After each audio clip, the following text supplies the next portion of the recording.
Well, I'm afraid on Broad.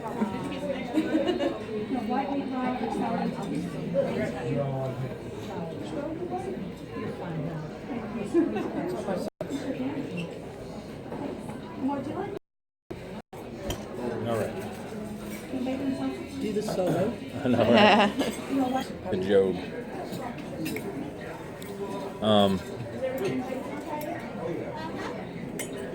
I'm gonna go ahead and start reading in Job chapter 1, starting in verse 13. Now there was a day in the oldest brother's house, and a messenger came to Job and said, the oxen were plowing and the donkeys feeding beside them, when the Sabeans raided them and took them away. Indeed, they have killed the servants with the edge of the sword, and I alone have escaped to tell you. While he was still speaking, another also came and said, sheep and the servants, and consumed them, and I alone have escaped to tell you. While he was still speaking, another also came and said, the Chaldeans formed 3 bands, raided the camels and took them away, yes, and killed the servants with the edge of the sword, and I alone have escaped to tell you.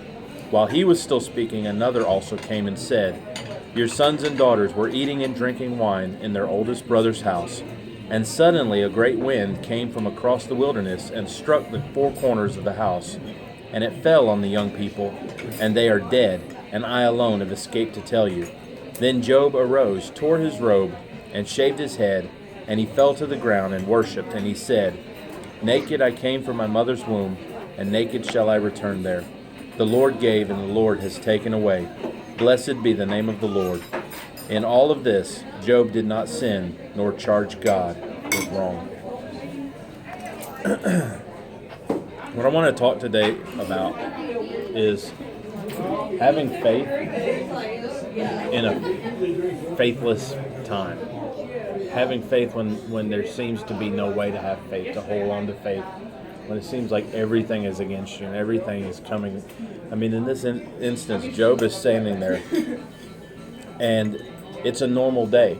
Everything's going along just as it always has. He's just enjoying life and enjoying the way that things are going, and then all of a sudden, something bad happens. And then another thing, and another thing, and another thing.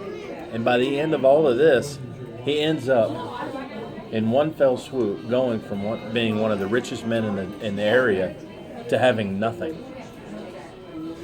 And many times we deal with situations in our life when it seems like just everything